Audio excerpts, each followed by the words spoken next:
se raccrocher à l'espoir de le retrouver vivant. Et là, tous les espoirs tombent. On sait qu'on le reverra plus. On avait fait quelque chose d'horrible à Alexandre. On avait touché à mon enfant, on avait touché à mon bébé. Là, j'ai crié tout ce que j'ai pu crier. Il n'y a pas de mots pour dire ce que ce père et cette mère ont vécu. Leur fils leur a été arraché dans des circonstances insoutenables. Il s'appelait Alexandre Ginca. Il avait à peine 13 ans lorsque, le 4 juin 2011, il a été sauvagement tué à Pau. Une bouille d'ange qui restera jamais gravée dans le cœur de ceux qui l'aimaient. C'était un petit garçon très très apprécié, toujours un groupe de copains, de copines. Il a toujours eu plein d'amis, toujours. Il passait son temps à toujours faire des blagues, à faire le clown. Et il avait le sourire du matin jusqu'au soir, quoi. C'était un gentil garçon, franchement. Sans problème, voilà. Gentil, obéissant. Il pouvait faire des bêtises comme n'importe quel enfant ou quoi que ce soit, voir que ça me mettait en colère. Et puis il arrivait, un sourire, un câlin, et ça passait. Il aimait beaucoup les week-ends aller au skatepark, c'était son truc. C'était un peu le surfeur des villes. Je me rappellerai toujours le jour où il m'a demandé « Maman, j'ai quelque chose à te demander. Je voudrais me laisser pousser les cheveux. » Je lui ai dit « Mais comment tu veux te laisser pousser les cheveux ?» Il me dit « Tu sais, un peu look surfeur et tout. » Je lui ai fait « Écoute, essaye.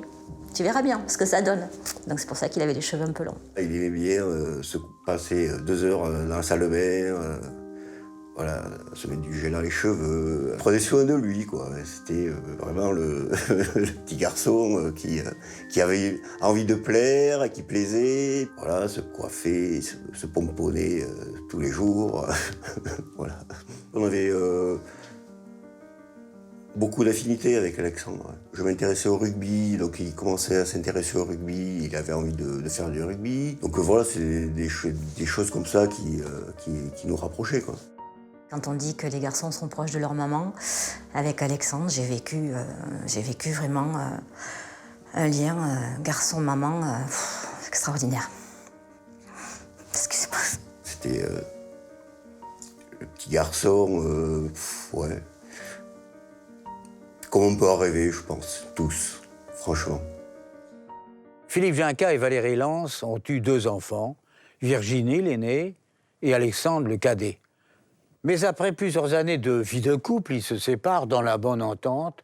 Philippe a la garde de ses enfants, un week-end sur 2, une vie de famille heureuse et bien réglée, jusqu'au samedi 4 juin 2011. Alexandre est en 5e, il a bientôt terminé son année scolaire, il est ravi d'aller passer le week-end chez son père. Alexandre m'a demandé d'aller au skatepark l'après-midi, comme souvent. Donc je lui ai dit, oui, va au skatepark, retrouver tes copains. Et ensuite, ils partaient tous ensemble à la fête du quartier Saragosse. Généralement, ils rentraient pour 19h le soir, voilà, pour manger. Et ce soir-là, Alexandre m'a envoyé un SMS en me demandant s'il pouvait rester un petit peu plus longtemps avec ses copains.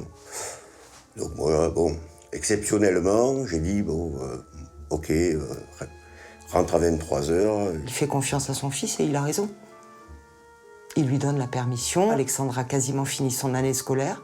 Il l'a fini brillamment. C'est vrai que cette année-là, il avait de très bons résultats à l'école, tout se passait bien. Donc c'est vrai qu'on avait envie aussi de lâcher un peu la bride et voilà, pour l'encourager aussi à continuer. Je rappelle qu'on est au mois de juin, il fait beau, il fait jour très tard, et Alexandre est parti sur son vélo, et il va rentrer par ses propres moyens, parce que la fête se déroule à moins d'1 kilomètre du domicile du père. Il n'y a pas d'inquiétude à avoir. On est à Pau. Alexandre, c'était un garçon sans problème, quoi. Je veux dire, s'il me dit qu'il rentre à 23h, c'est qu'il rentre à 23h. Le père attend son fils à 23h, Alexandre n'est pas là. Et le père va immédiatement tenter de le joindre pour lui rappeler qu'il doit rentrer. Surtout que c'est une des premières fois où Alexandre, quand même, a une autorisation aussi tardive. Donc j'ai essayé d'appeler son portable et systématiquement je tombais sur le répondeur.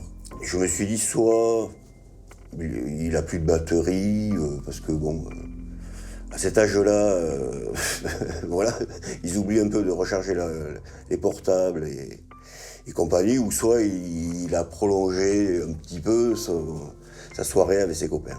Je crois qu'il a essayé de se rassurer en trouvant une explication plausible au fait qu'il n'arrivait pas à joindre Alexandre. La nuit se passe avec des appels répétés du père et le lendemain matin, Alexandre n'est pas là.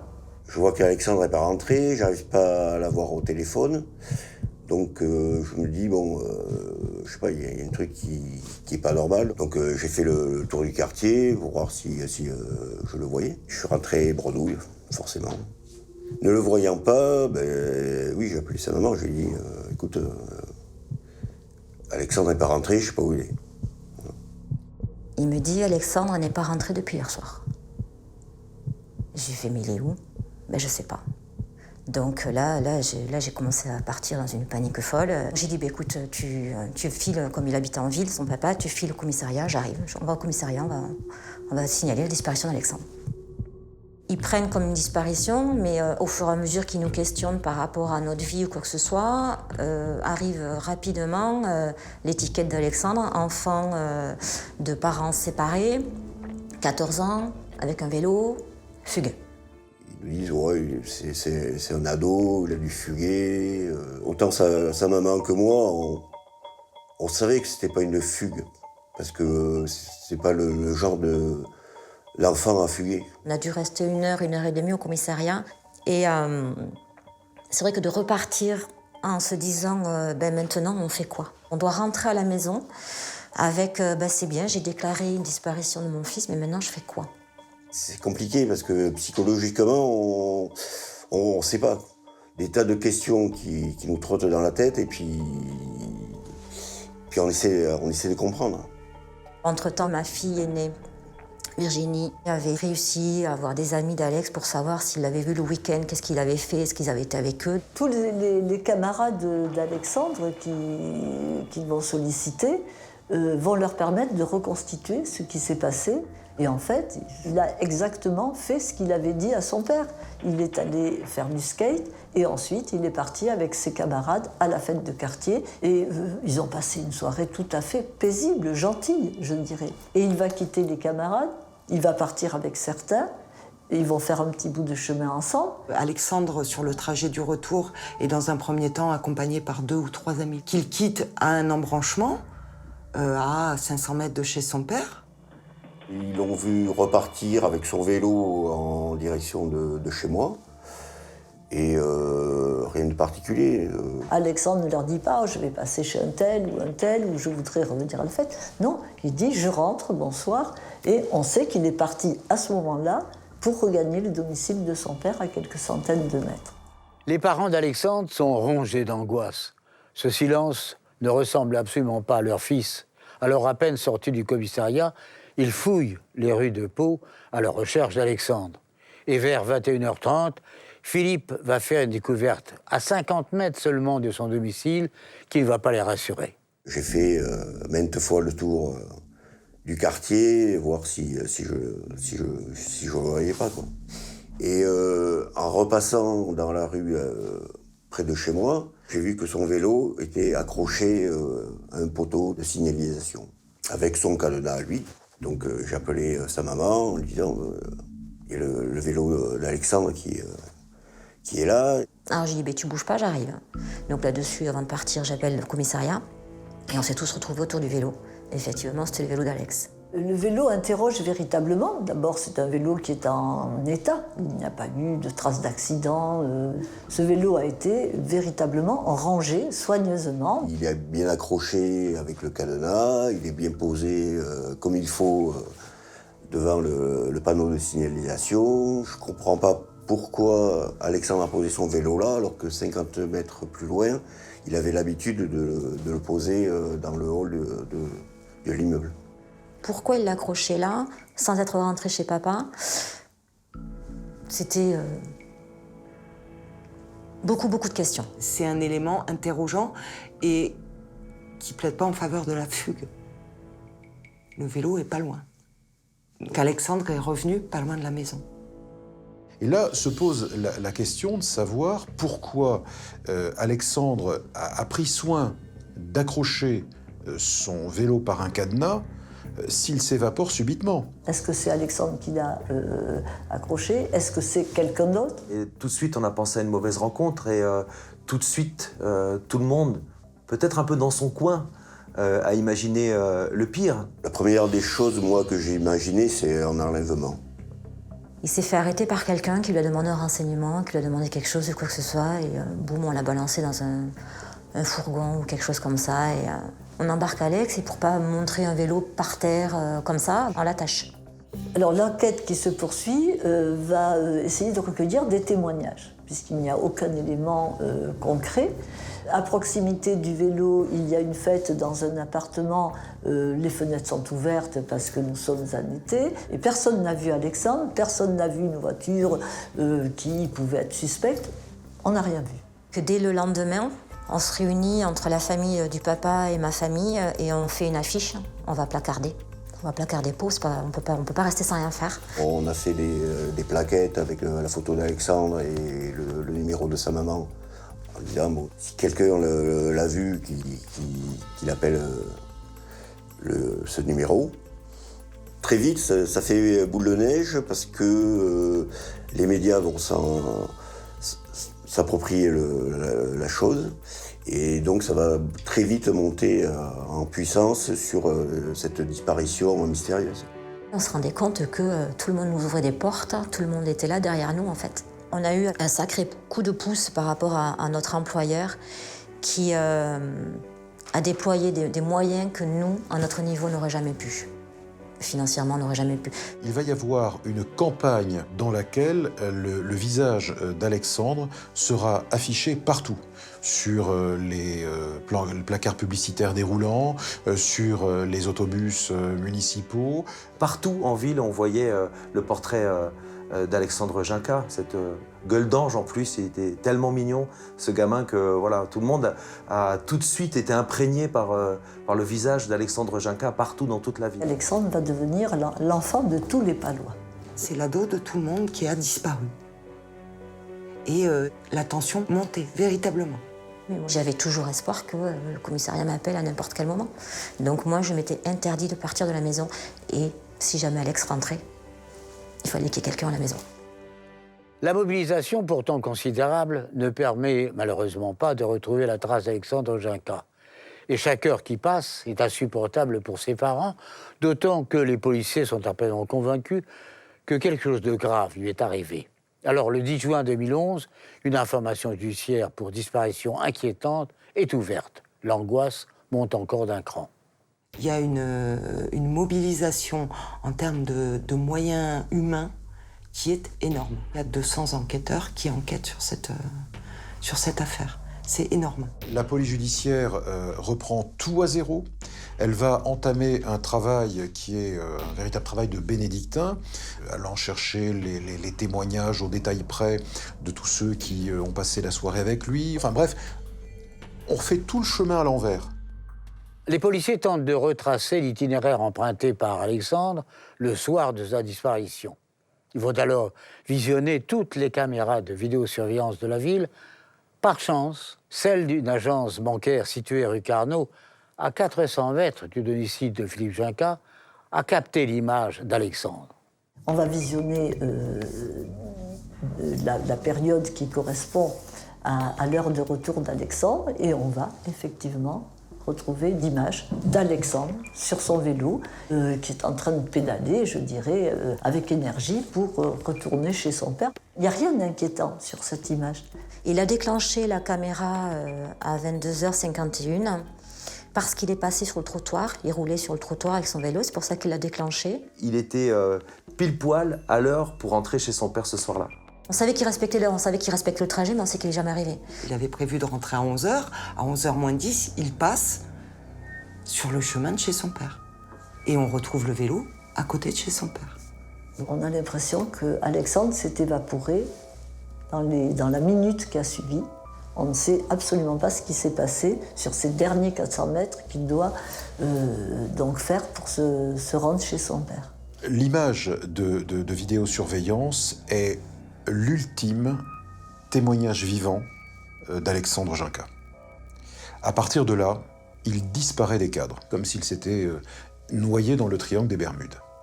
Parce que l'on sait qu'à 23h02, son père tente d'entrer en contact avec lui, et à ce moment-là, le portable est inaccessible.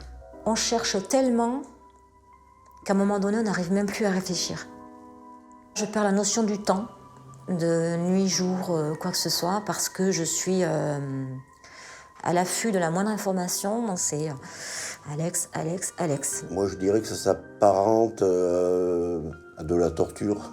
Je pense que c'est le plus dur à vivre, c'est ça, c'est de ne pas savoir.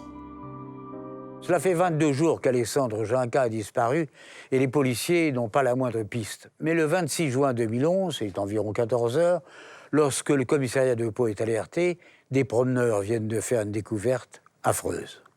2 personnes qui fréquentent assez régulièrement les bords du Gave de Pau, en contrebas du pont du 14 juillet, aperçoivent un membre humain qui semble échouer dans le cours d'eau.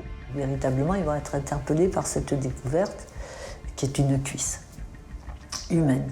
Et ils vont le signaler immédiatement. L'identité judiciaire se rend sur les lieux, on fait des constatations.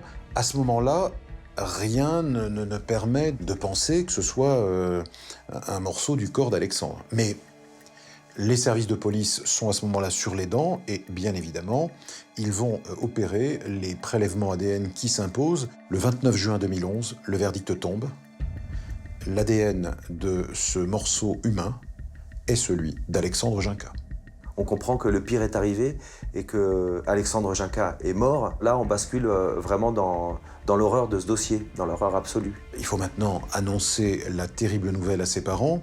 Il faut surtout faire en sorte qu'ils ne l'apprennent pas par la presse.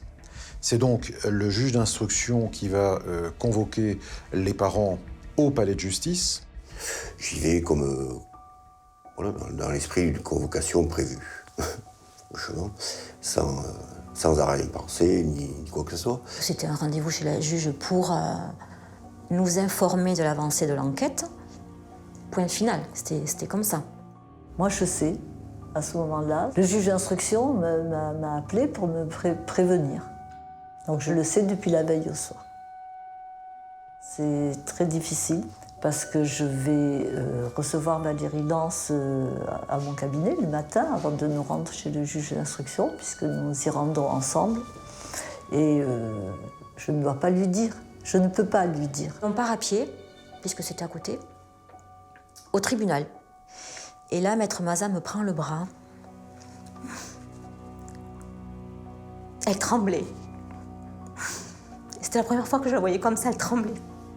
C'est des moments qu'on n'oublie pas. Bon, 6 ans après, je n'ai toujours pas oublié ce moment. Ce sont des moments qui, je crois, touchent à vie. Donc, on monte les marches du palais. Et là, je me suis dit, mais qu'est-ce qui se passe? Et il y avait une flopée de journalistes au fond de la salle des pas perdus. Et un silence. Et là, je me suis dit, mais qu'est-ce qui se passe? Pourquoi ils sont là? Et là, je vois Philippe, le papa. J'ai dit, t'es là toi aussi? T'avais rendez-vous toi aussi avec la juge? Il me dit, oui, mais moi, je vois une autre juge. Et là, on nous fait rentrer dans 2 bureaux différents. Et ce qui m'a un peu aussi resserré tout le nœud que j'avais, qui commençait à se créer, c'est que dans le bureau, je rentre, il y avait aussi monsieur le procureur. Là, il commençait à y avoir de l'émotion dans sa voix. Et elle me dit, bon, on a fait des tests ADN sur le fémur que l'on a retrouvé le 26. Et un petit silence, et elle me dit comme ça, il correspond à 99,99999% à Alexandre. Je la regarde et je lui fais non. Non, c'est pas Alexandre.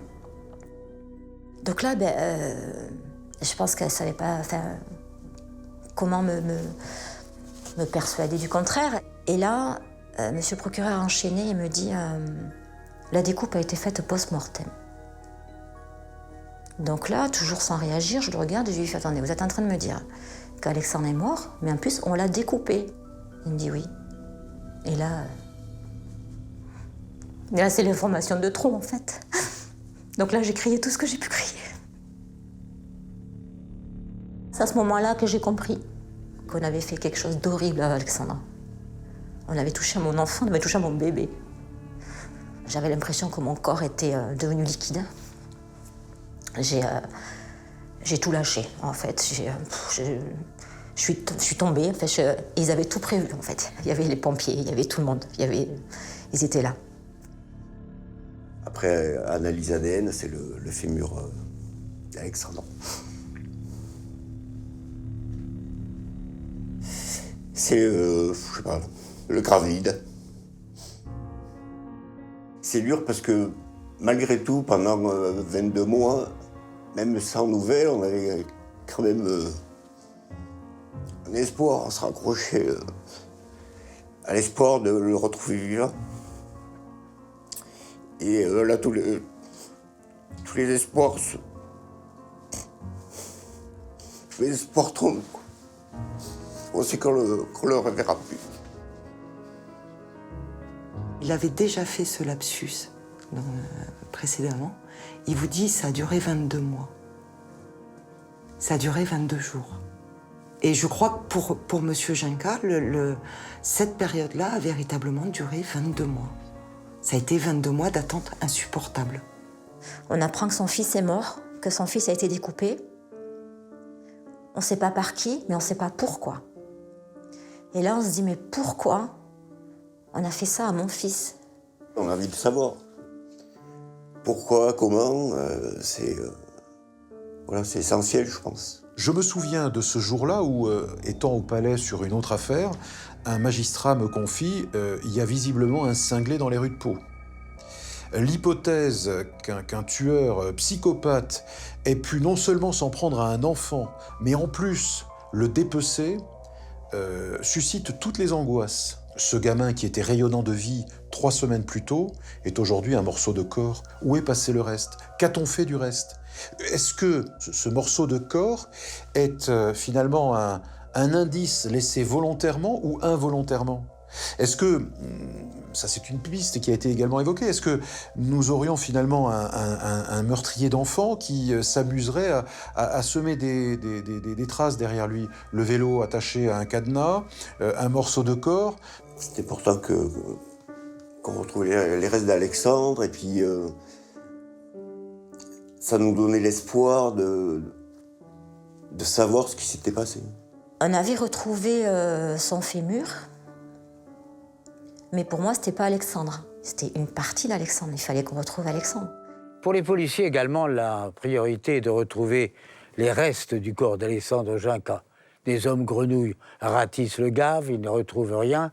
Mais 4 mois plus tard, le travail colossal des policiers va enfin payer. Un enquêteur a eu, j'allais dire, le flair à la commissaire Maigret, finalement. Il a essayé de trouver une explication la plus rationnelle possible à la présence de ce morceau humain à cet endroit précis, à cette heure et à ce jour précis. Et la seule hypothèse qui est apparue, c'est que entre le 15 et le 17 juin 2011, une digue avait été construite sur le Gave à environ 200 mètres en amont. L'hypothèse qui était mise, c'est de dire le corps a été placé sous la digue et peut-être que cette cuisse a échappé finalement avec des mouvements d'eau aux amas de terre sous lesquels elle était. Donc, pour ne ménager aucune piste et surtout pour éviter de laisser le moindre indice en friche, les policiers choisissent d'aller procéder à des opérations de fouille. Et là, mon premier réflexe, ça a été d'appeler Maître Maza pour lui dire « Mais Maître Maza, est-ce que j'ai le droit d'y aller ?» Et je lui ai dit « Oui, non seulement vous avez le droit d'y aller, mais je vais venir avec vous. » Pour moi, c'était normal d'être présente. Enfin, s'il était là-dessous, Alex, depuis des mois, À un moment donné, on le trouvait, il fallait que je sois là, quoi.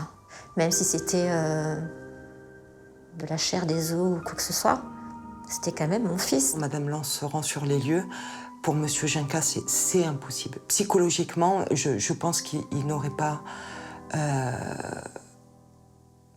tenu.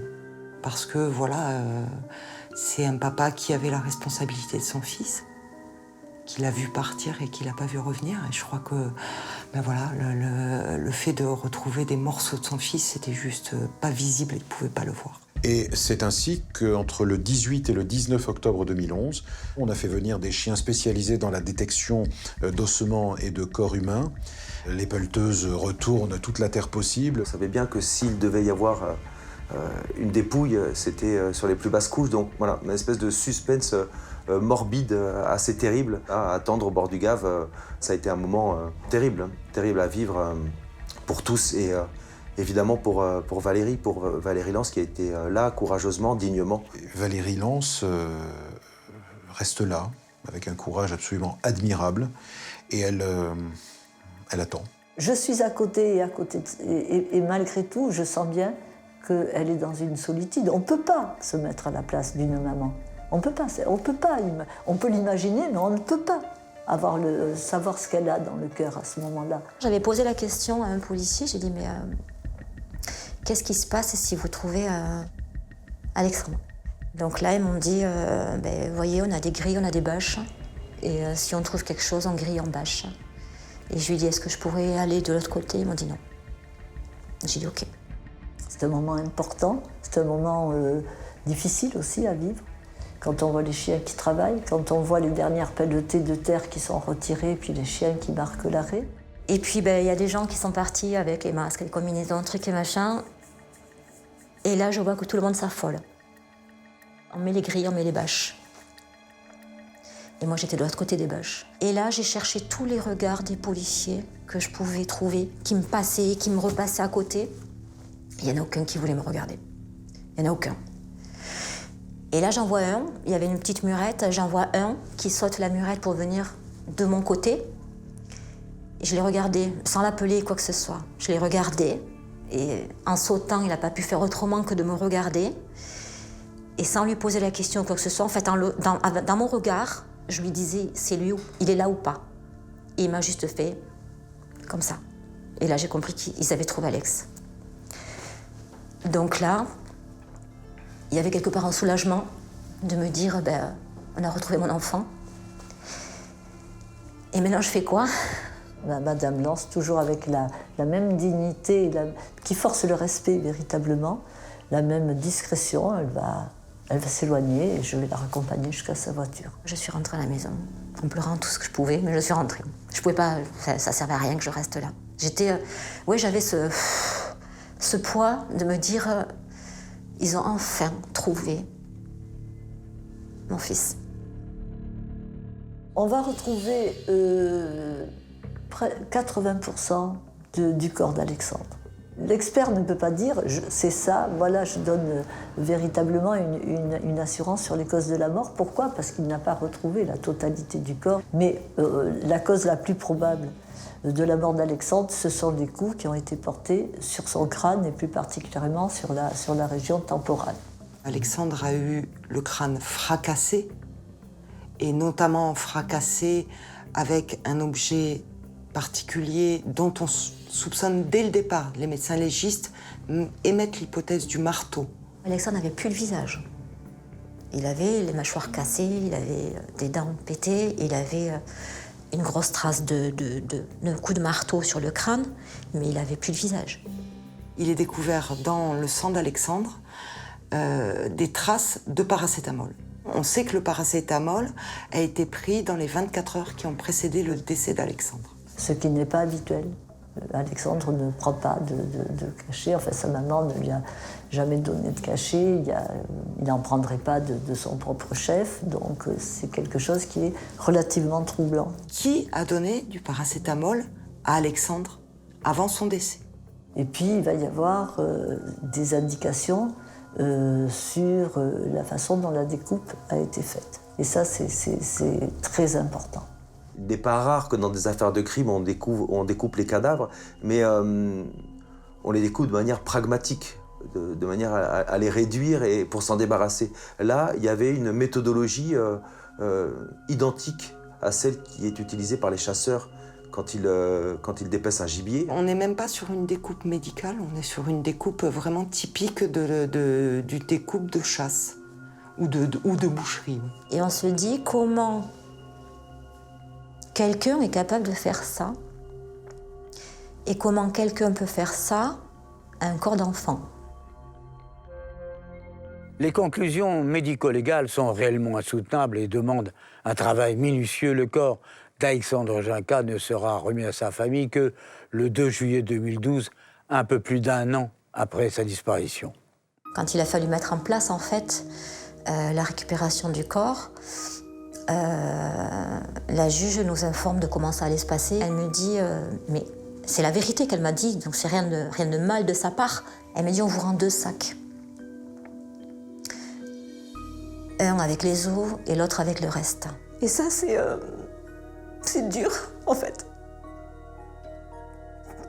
On n'a pas de visage, on n'a pas de... On voit pas, on n'a pas vu Alexandre mort. Donc, il n'y a rien qui peut nous... Il n'y a rien qui m'enlèvera cette image qu'on a fait des obsèques de 2 sacs. Elle n'aura pas pu revoir le visage d'ange de son fils. Elle, finalement, elle aura un cauchemar, quoi. C'est vrai que la représentation d'Alexandre, pour elle, elle est cauchemardesque. Et il a fallu dire au revoir à un cercueil. La mairie de Pau s'était également mobilisée pour soutenir la famille d'Alexandre Ginca. Des cahiers de condoléances avaient été mis à la disposition des Palois, et c'est cette initiative qui va, contre toute attente, aider enfin l'enquête. Donc, me sont remis ces cahiers de condoléances. Et puis, moi, pas forcément pour chercher quelque chose dedans, mais j'avais besoin de voir ce que les gens pouvaient avoir écrit. Donc, mais beaucoup de soutien, beaucoup d'amour, beaucoup de tristesse. Et dans cette lecture qu'elle a eu le courage de faire, il y a un mot qui va plus particulièrement retenir son attention. Un mot écrit d'une écriture assez bizarre. Enfin, vraiment quelqu'un qui sait pas écrire, enfin, qui sait pas bien écrire, quoi.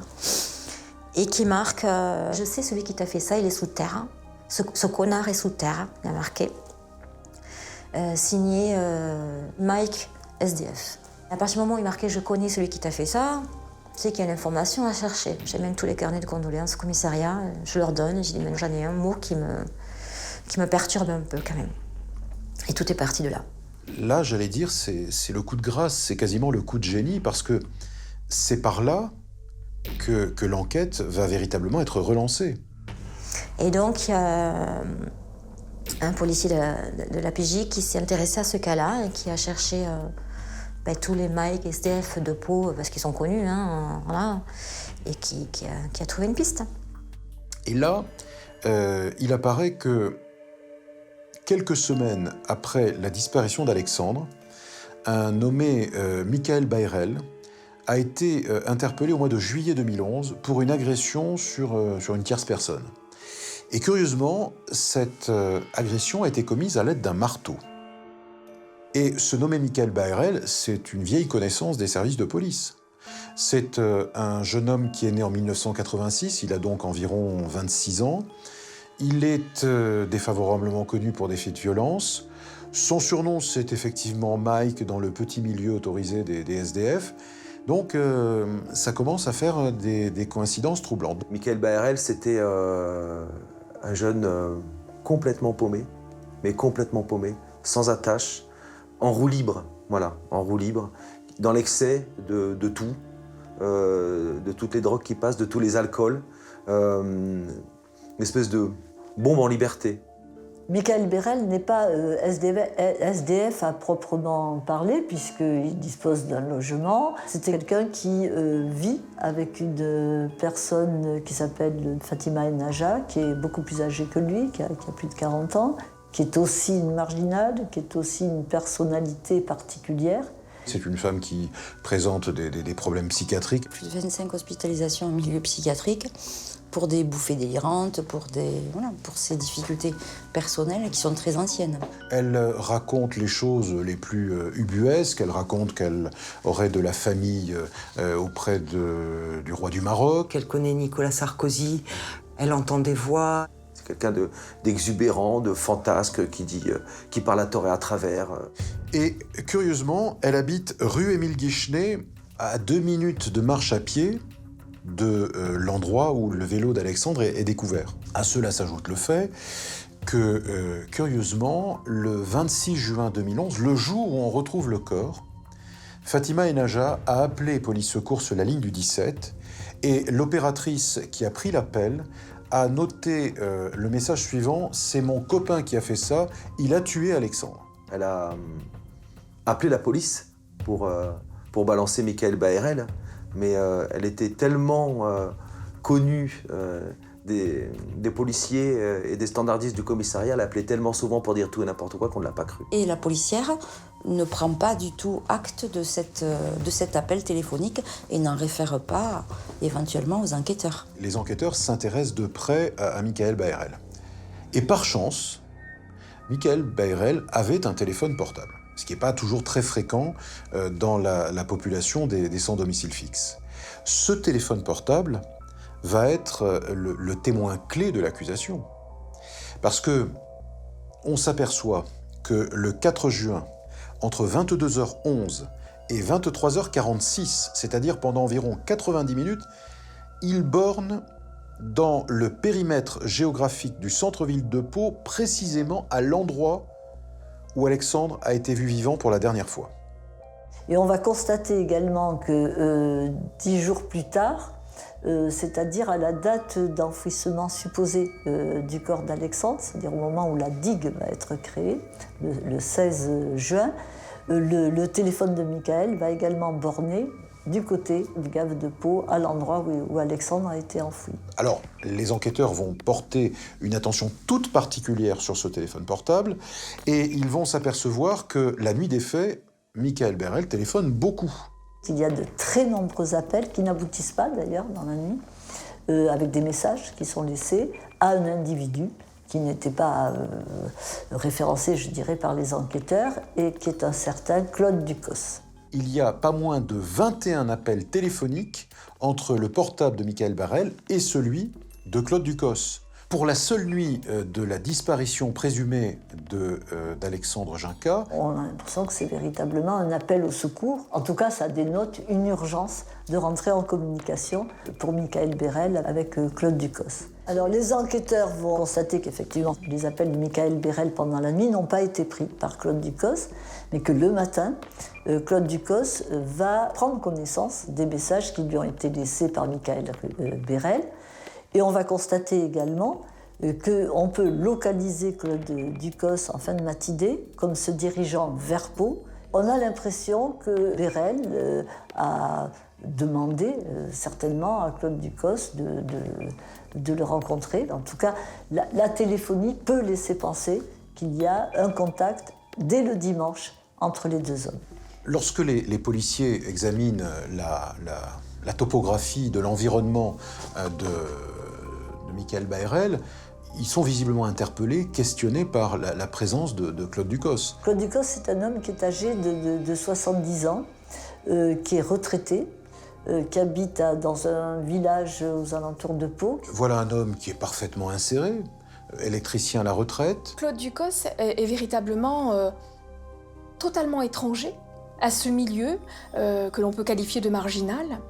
Il a une vie sociale établie, un domicile. On ne comprend pas quel est le lien entre Michael Baérel et Claude Ducos, parce que c'est absolument pas le même profil. D'un côté, on a des marginaux, De notre côté, on a un homme qui a mené une vie, je dirais, sans bruit. C'est très surprenant de voir l'intervention de cet homme dans ce milieu-là, mais manifestement, il agissait en qualité de bénévole au sein de l'association qui était fréquentée par Fatima, par Michael et par tous les autres sans domicile fixe du quartier. Il s'est agi de leur venir en aide par des services, des sommes toutes relativement banales, faire des courses, leur amener nettoyer le linge, leur apporter ici un peu de nourriture, les dépanner, leur offrir un paquet de cigarettes. Curieusement, il y a ce septuagénaire de 73 ans qui figure dans le lot des suspects. Et là, personne ne comprend ce que cet homme vient faire. Les enquêteurs ont à présent dans leur collimateur Michael Berel, Fatima Enadja et le mystérieux Claude Ducos. Alors, le 3 avril 2013, ils sont placés en garde à vue et sous la pression des policiers, Michael Berel passe rapidement aux aveux. Il dit qu'il s'est disputé avec Fatima et que donc elle lui a demandé de quitter les lieux. Et voilà, et ça le met dans un état de colère impressionnant. Et il va s'alcooliser et il va dire « j'avais la rage ». Et c'est par hasard qu'il a croisé Alexandre à proximité du domicile du père, c'est-à-dire dans le quartier des Halles. Et là, à ce moment-là, il y aurait eu un déchaînement de colère, de violence, à l'issue duquel Alexandre aurait été tué à coups de marteau. Il nous explique qu'il est mort sur le coup. Il dit qu'il transporte le corps d'Alexandre après l'avoir tué dans un conteneur poubelle pour le transporter chez Fatima Enadja. Dès sa garde à vue, Michael Bayrel met en cause Claude Ducos. Bayrel explique qu'en fin de matinée, Claude Ducos arrive à Pau, il arrive à l'appartement de Fatima Enadja et qu'il accepte de débarrasser le corps d'Alexandre Ginca, qu'il le charge dans sa voiture, dans le coffre, et qu'il part avec. Michael Bayrel ne sait pas où a été emmené Alexandre. Claude Ducos a ramené le corps 10 jours plus tard en morceaux et qu'à ce moment-là, il l'a accompagné au bord du Gave et ils ont enfoui le corps sous la digue en construction. Dans les salles d'interrogatoire voisines, les enquêteurs questionnent Fatima Enadja et Claude Ducos, mais contrairement à Michael Berel, ils résistent. Ils n'ont rien à voir dans cette affaire, disent-ils. Les policiers n'y croient pas un seul instant. Car il y a un détail dans la vie de Claude Ducos qui les intéresse particulièrement. C'est un grand chasseur. Il fait partie d'une société de chasse, il participe aux battues. C'est véritablement sa passion, la chasse et les battues. Et ça fait résonance aux éléments de l'expertise médico-légale faite en 2011, selon laquelle la découpe du corps a été faite de façon minutieuse. Il y a des choses qu'on comprend mieux, en fait, et qu'on n'a pas de mal à lier et à voir le rôle qu'a tenu Claude Ducos dans cette histoire-là. Lui, s'est toujours défendu, mais non, c'est jamais moi qui tue le cochon à la maison, c'est jamais moi qui dépeçais le sanglier après la chasse, c'était pas mon boulot, je n'aimais pas ça, tout le monde vous le dira. Il indique que lui, l'essentiel de son travail en tant que chasseur constitue plus particulièrement la conduite des chiens et qu'en aucun cas, il n'a procédé à des dépeçages d'animaux. En revanche, il ne pouvait pas ne pas savoir comment on faisait, même s'il ne le faisait pas.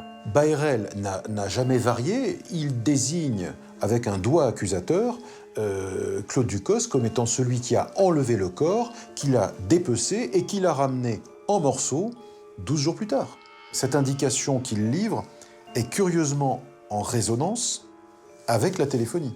Monsieur Ducos ne s'est jamais caché sur le fait qu'il a pu retrouver Monsieur Berel durant la journée, mais il a toujours affirmé, et de façon très précise, catégorique, qu'en aucun cas il n'avait reçu de confidence de la part de Monsieur Berel sur ce qui avait pu se passer. Il répète de façon continuelle que jamais il aurait pu faire de mal à un être humain, et évidemment pas à un gosse. Ce sont ces mots. C'est un homme qui nie tout. Quand on essaie de le mettre devant le fait accompli, comme quoi c'est le seul véhiculé, donc quand il a fallu venir chercher le corps d'Alexandre et le ramener en morceaux, vu que c'est le seul véhiculé, ça paraît évident, ça fallu. Ben non. Non, non. Malgré toute l'épreuve qu'on lui met sous le nez, malgré tout ça, tous les arguments qu'on peut avoir, il reste dans cette dénégation, quoi. Et au bout d'un moment, c'est exaspérant. On se dit, non, c'est pas possible. Il ne peut pas dire qu'il n'était pas là alors que tout le monde dit qu'il y était. Les enquêteurs sont convaincus que c'est bien Claude Ducos qui a découpé le corps d'Alexandre Ginca. Et un élément accablant va renforcer leur conviction. Ils s'aperçoivent qu'à l'époque des faits, le retraité avait une 605 grise. Mais curieusement, quelques semaines plus tard, il roule au volant d'une 605 bleue. 2 véhicules différents donc, mais qui ont pourtant les mêmes plaques minéralogiques et la même carte grise. Les enquêteurs découvrent que Claude Ducos avait en réalité envoyé sa première 605 à la casse. Pour eux, c'est certain, Ducos a voulu se débarrasser du véhicule qu'il avait utilisé pour transporter le corps d'Alexandre Ginca.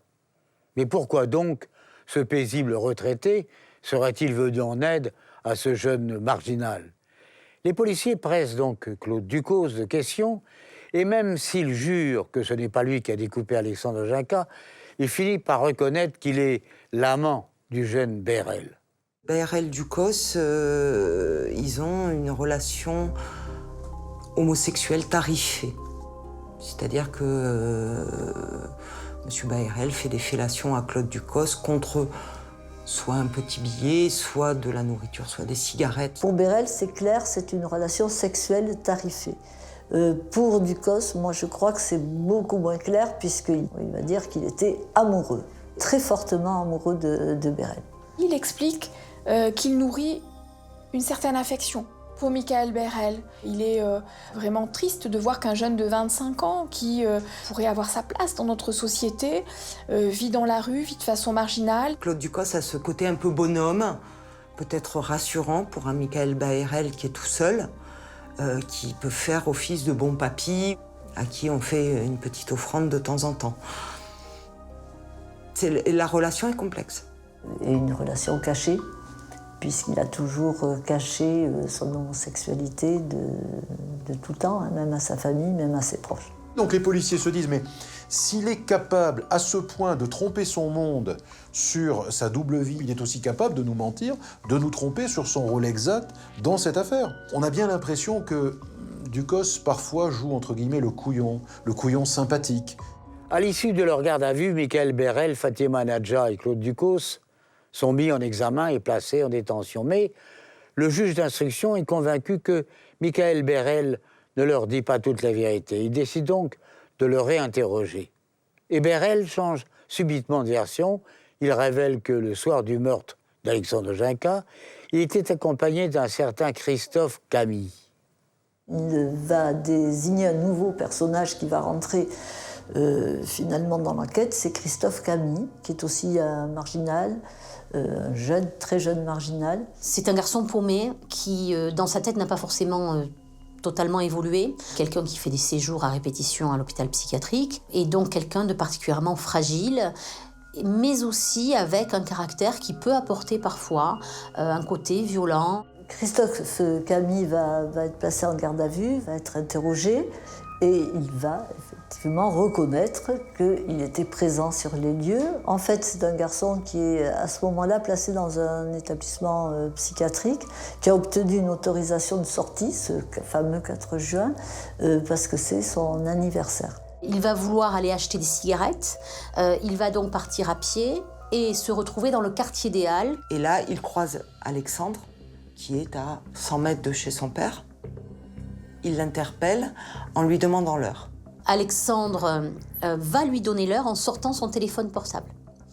Et là, Christophe Camille va agresser Alexandre. Il va agripper Alexandre en lui disant « Donne-moi ton téléphone ». À ce moment-là, Christophe Camille arrache le portable d'Alexandre de ses mains et part avec. Lorsque Christophe Camille va voler le téléphone d'Alexandre, Christophe Camille a été rejoint par Michael BRL, sans qu'il n'y ait aucun rendez-vous entre eux, sans que rien n'ait été prévu.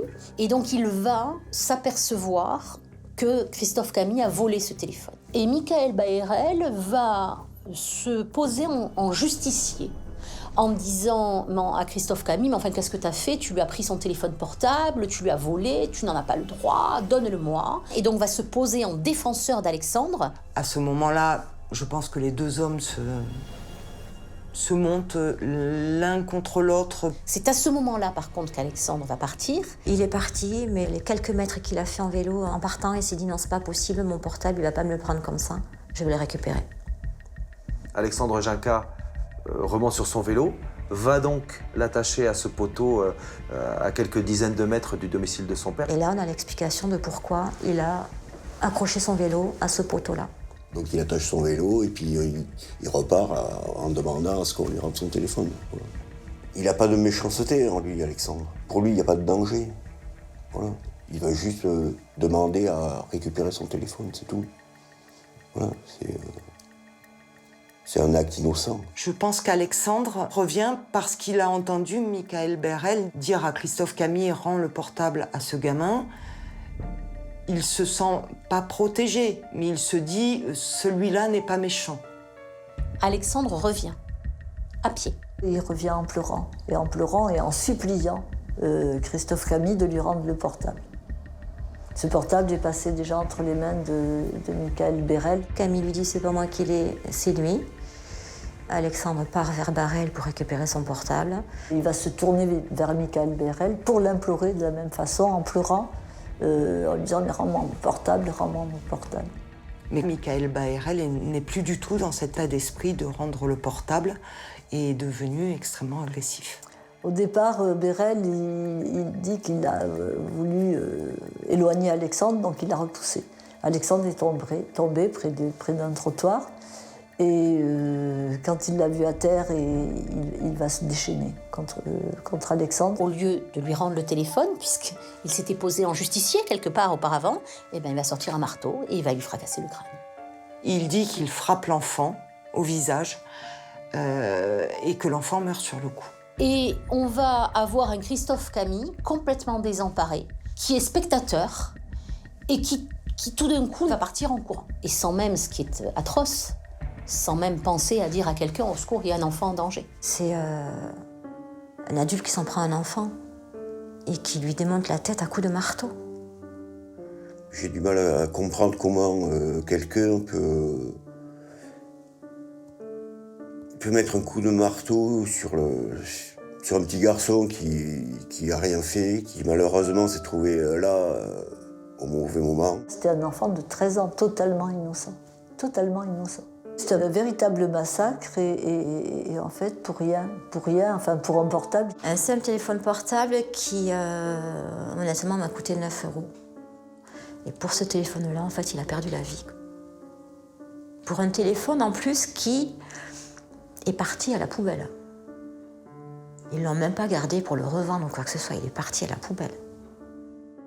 Le procès du meurtre d'Alexandre Ginca s'est ouvert le 7 juin 2016 devant la cour d'assises des Pyrénées-Atlantiques. Dans le box, Michael Berel, Klaus Ducos, Christophe Camille et Fatima Enadja. Dès le début des débats, le président met la pression sur les accusés et en particulier sur le meurtrier d'Alexandre, Michael Berel.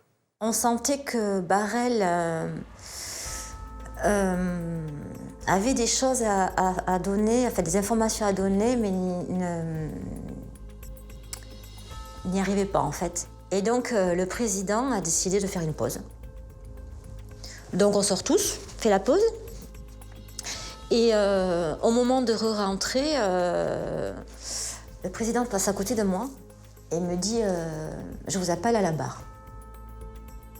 Donc j'y vais et je m'attendais à ce qu'il me pose des questions. Et il me dit est-ce que vous avez des choses à dire? Ben, je lui dis oui. Et je me suis tournée vers Barrel. J'ai pu vraiment m'adresser à lui et lui dire ce que je ressentais, qu'il fallait qu'on sache, qu'on ne pouvait pas se contenter de ce qu'on avait là et qu'il y avait une vérité qu'on ne savait pas. S'il avait fallu que j'aille lui tenir la main pour qu'il me lâche quelque chose, je l'aurais fait. À ce moment-là, à ce moment précis, je l'aurais fait. Berel va craquer. Il va se tasser et puis il va accepter de dire la vérité et de donner des détails des derniers instants d'Alexandre. C'est à ce moment-là qu'en fait il nous a avoué qu'Alexandre n'est pas mort sur le coup. Il indique qu'il a dans un premier temps frappé Alexandre au visage. Qu'Alexandre a été KO, qu'il l'a amené chez Fatima Enadja. Et il indique qu'une fois chez Fatima Enadja, L'enfant est mis dans une pièce qu'il réclame ses parents. Il dit qu'il gémit, qu'il pleure, qu'il crie.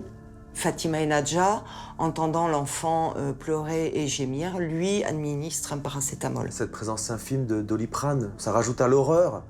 On imagine que Fatima et Nadja a peut-être cru bon de donner un Doliprane à cet enfant dont le crâne était enfoncé. Ça, en fait, finalement, ça rajoute de l'horreur et presque du cynisme. L'enfant est quand même suffisamment conscient pour pouvoir avaler un paracétamol. Et je crois que c'est la vision la plus horrible qu'on peut avoir, de savoir que son enfant s'est vu mourir. C'est insupportable d'imaginer la scène. Imaginez qu'Alexandre s'est réveillé, qu'il a ouvert les yeux, qu'il a jeun. Enfin, c'est ça qui est terrible. Et évidemment, tout de suite, on pense aux parents d'Alexandre et à leurs proches, à sa sœur, qui sont dans la salle. Il pleurait tellement, et il appelait tellement, et il devait avoir mal, que Barrel est parti l'achever. Michael BRL, à ce moment-là, lui assénera un coup fatal au niveau du front, avec un marteau. D'entendre de sa bouche, il criait tellement que je suis repartie le taper. Là, c'est vraiment nous certifier qu'il a souffert, qu'il a été seul, qu'il a dû nous appeler, qu'il a appelé à l'aide et qu'on n'était pas là. Et que face à Barrel, il pouvait rien faire. Il pouvait rien faire. Donc moi, je me dis que quand il a vu Barrel soulever ce marteau, Alexandre, il a dû se dire, c'est fini. Il va me tuer. Il est certain que le récit des derniers instants réellement insoutenables d'Alexandre Junca a pesé lourd dans l'esprit des jurés. Michael BRL a été condamné à la réclusion criminelle à perpétuité. Christophe Camille, 15 ans. Fatima Nadja et Claude Ducos ont écopé tous les deux de 3 ans de réclusion criminelle. Mais pour les parents d'Alexandre Junca, il ne reste plus que la douleur de l'absence. Il y a beaucoup de choses qui me ramènent à lui, et c'est quand même lui qui est le plus souvent en tête de la pyramide dans ma vie. Comment il serait, quel métier il aurait choisi, comment serait sa petite amie, est-ce qu'il serait parti de la maison ou est-ce qu'il serait toujours ici? Tout ça, c'est des questions que je me poserai tout le temps. Valérie Lance, c'est une femme pour qui j'ai beaucoup de considération. Elle est très courageuse. Elle a quand même ce goût de la vie, quoi. Elle est vraiment dans la vie. Je pense que dans ces 14 années, il nous aura quand même fait beaucoup rire. Il aura fait pas mal le pitre. J'espère que, où qu'il soit, que tout va bien pour lui. Qu'il est bien, qu'il est en paix, qu'il est tranquille. Et je lui envoie beaucoup d'amour. Il a tellement été entouré que j'ai pas envie qu'il se sente seul. Monsieur Junca est quelqu'un de meurtri, de meurtri au plus profond de lui-même. Alors il a une grande dignité, il exprime rarement sa tristesse. Il utilise l'humour pour chasser la tristesse. Heureusement qu'il y a Virginie, la sœur d'Alexandre. Parce que je pense que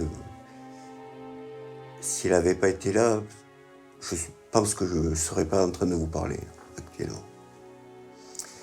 Et je tiens parce que, voilà, parce que ma fille est là et que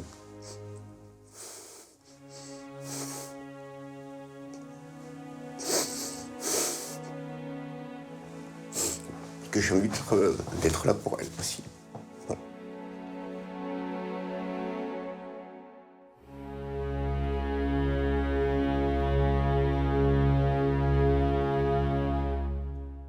Alexandre, comment pouvait-il savoir que son innocence, son envie de vivre était pour ces dégénérés des trésors qu'on pouvait lui envier, quitte à le tuer?